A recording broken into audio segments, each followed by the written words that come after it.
जी अस्सलाम वालेकुम वरहमतुल्लाहि वबरकातुहू। जनाब अज माशाअल्लाह जी 2025 की कुर्बानी ते लगन वाले मेरा बिरा 9 बकरा की लाट ने। वीडियो ना रवना, वीडियो बिल्कुल स्किप नहीं करना कि तुहानू अच्छी तरह इन्फॉर्मेशन हो सी। तो बड़े दोस्तों की फरमाइश भी होंदी है कि फौजी बिरा मक्खी चीने मदरसा नस्ल के माशाअल्लाह बकरा की लाट दो जो डबल हड्डी होवन, सेहतमंद होवन। तो अज ना फायदे का सौदा ही ने। लेकिन मेरी छोटी जी गुजारिश भी है दोस्तों को, जो मेरे दोस्त इस चैनल पर नवे ने, मेरे चैनल फौजी गोट फार्म नू लाइक सबसक्राइब और बेल आइकन जरूर प्रेस किया करो, मेहरबानी हो सी। बाकी माशाअल्लाह पहले नंबर पर 3 बकरे विखा रहे हैं, जोड़ी जोड़ी करके बकरे विखावे माशाअल्लाह। सेहतमंद ही ने, एक्टिव ही ने। ये जनाब माशाअल्लाह चेक कर सकते हैं, लाल मक्खी चीना, खट्टा मक्खी चीना और चिट्टा चीना माशाअल्लाह कमाल दे माशाअल्लाह बकरे ही ने। और मेरा बिरा रेट भी कम हो सी। वेखो जी महंगे दौर हैं अजकल, तो पता है दिन दिन महंगाई इंक्रीज हो रही है। लेकिन इंशाअल्लाह अल्लाह के फजलो करम नाल फौजी गोट फार्म दे बिल्कुल मुनासिब रेट हो सन। रेट की गल की जाए मेरा बिरा, जो बकरे मदरसा मंडी फार्मर अयाली को चले जाओ, हकीकती गल है कम अज़ कम एक बठोर का जन्ना 65 70 हज़ार रुपया डिमांड करते हैं।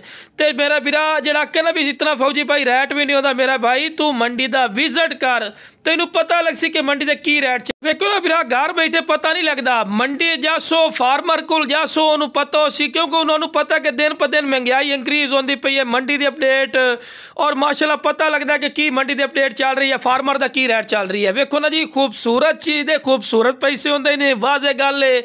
और जेडे टैटे दोगले जे होंगे मेरा बिरा उन्होंने रेट लैदा होंगे ने। बाकी माशाअल्लाह जोड़ी कमाल दी है, हकीकती गल है पठोरा की जोड़ी अगर तुम मंडी चले जाओ तो तुहाडे कोल 1,30,40 हज़ार रुपये तो थले जोड़ी नहीं मिलती।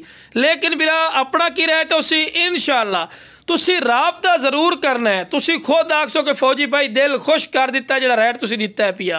अल्लाह के फजलो करम नाल अपने रेट भी मुनासिब होंगे हैं। और इंशाअल्लाह अल्लाह के फजलो करम नाल फौजी गोट फार्म एतमाद और यकीन का नाम भी है। तो नाल दे नाल टोर फिर के क्यों विखा रहे हैं कि तुहानू पता लगे कि कोई लंगड़े लूले नहीं, सेहतमंद और एक्टिव ही ने। और इस तो बाद भी इंशाअल्लाह तुहानू चेक करवाइने। वेखो जी 5वां नंबर ते चौथा ते 5वें नंबर वाला तो लो बिरा। इस तो बाद माशाअल्लाह दोने सके भाई हैं माशाअल्लाह, लाल मक्की चीने प्योर मदरसा नस्ल के माशाअल्लाह बकरे ने।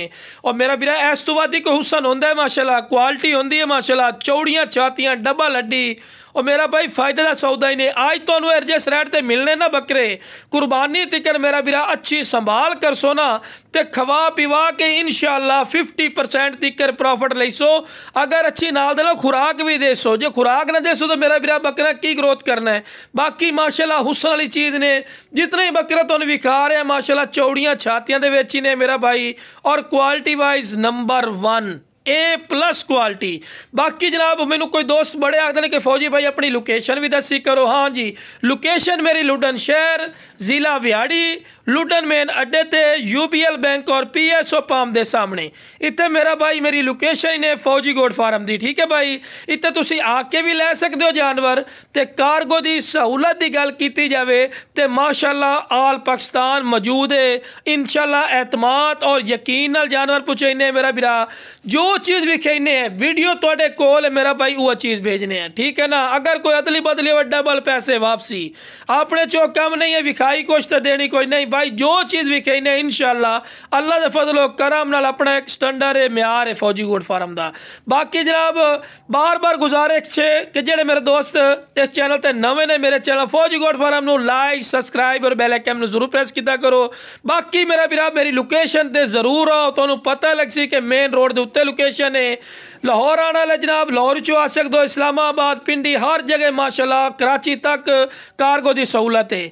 बाकी जनाब जितने दे 9 बकरे जड़े पे जिस भाई नू चाहिए हो जनाब स्क्रीन पर नंबर चलता पिया, राबता करके मुनासिब कीमत लै सकते हैं। ओके जनाब, अस्सलाम वालेकुम।